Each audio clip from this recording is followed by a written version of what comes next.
welcome to my YouTube channel. I hope you are all doing well and are having quite a nice day today.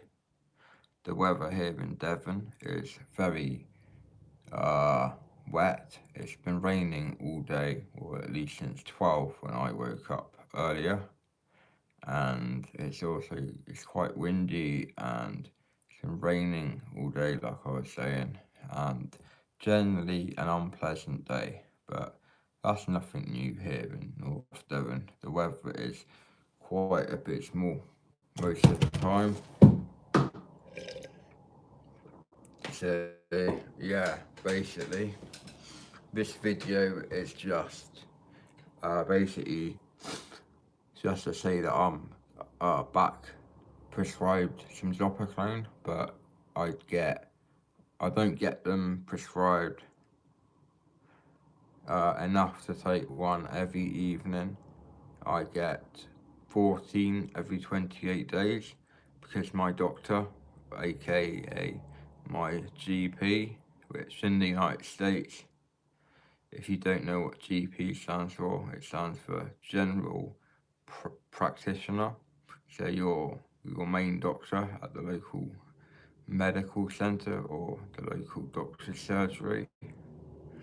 I've never actually met my GP, but I've had just one or two maybe, two phone callbacks from her, because obviously I suffer from quite bad chronic insomnia, and the only way I can actually get to sleep is by taking Zopiclone and sometimes smoking CBD hemp bud as well.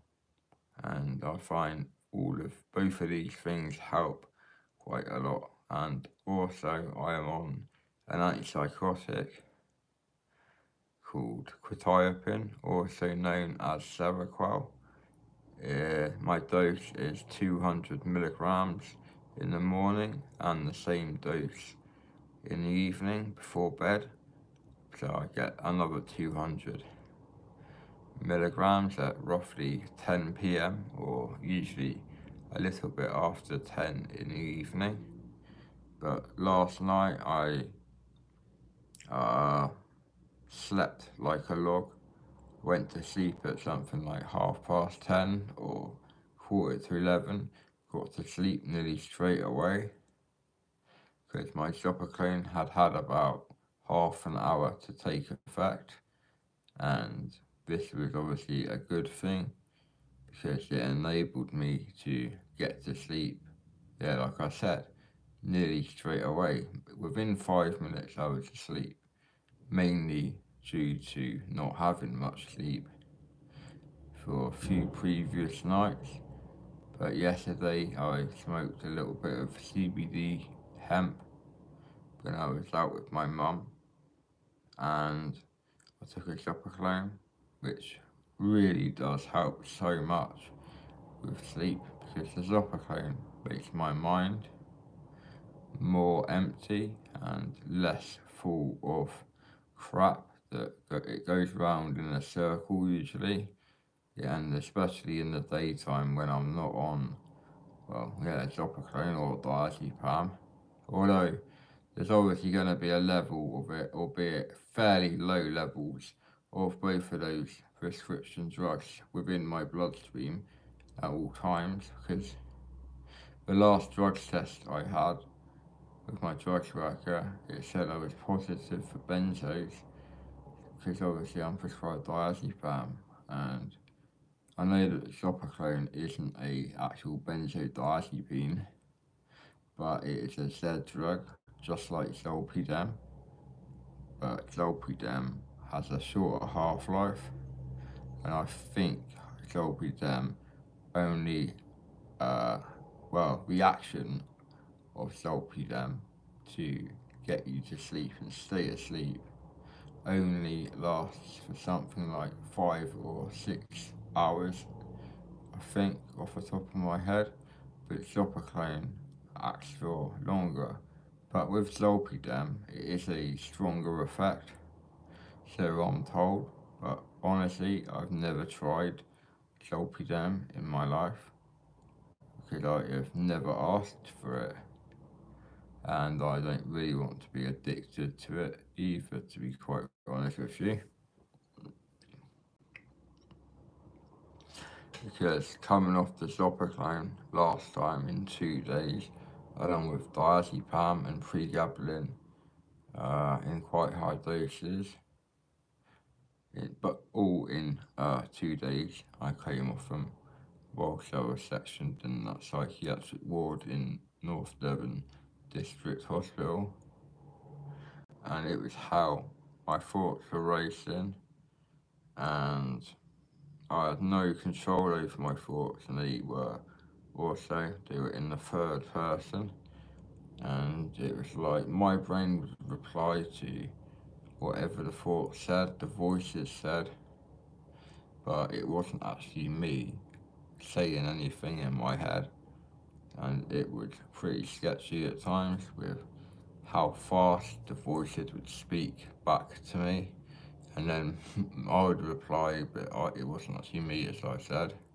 It was a bit weird, but I've put up with a lot more weird stuff than that in my life, to be honest with you. But losing control of your thoughts is not a very good thing, and that's the reason. Well, that's one reason I like Zopiclone, because it calms my thoughts down, it slows my thoughts down, my thoughts and voices get lesser whilst on diazepam. Sorry, Zopiclone I meant to say then. But Zopiclone makes my thoughts, my mind more blank, and this enables me to get to sleep much quicker and also stay asleep for much longer. And I know that Zopiclone is an addictive drug, but I am not taking them every day, although I would rather do that. But is if I was allowed to smoke CBD hemp weed here, I would choose to smoke that rather than take the addictive drug, as in the Zopiclone, because CBD hemp is obviously natural. It's a flower, a plant, and it is also a medicine, a medication, and you can actually get prescribed cannabis in the United Kingdom now, but not many people have managed to get it on prescription. Someone said on another video, they replied and said something like about 10 people out of like 68 million people in the United Kingdom have actually successfully got prescribed marijuana or medicinal cannabis, as they will call it, from their doctor. So it doesn't leave me much hope, because I only suffer from depression, anxiety, and paranoid schizophrenia, and obviously uh, a history of substance misuse and drug dependencies. So there's not much reason that they would prescribe it for me. So I'll have to stick with the Zopiclone for the time being, I'm afraid. As much as I don't like to say it, I'll probably take another one tonight just to make sure I get a decent night's sleep again. And yeah, I'll see how it goes. But I'll end this video now. But thanks for the people who have commented and wrote on the wall, on the comment section of this video. I'll get around to replying to you as soon as I can. And please subscribe to my channel if you wish to see more videos from me. Also give it a thumbs up if you wish as well, and share the video with as many people as you can if you wish as well, to like give other people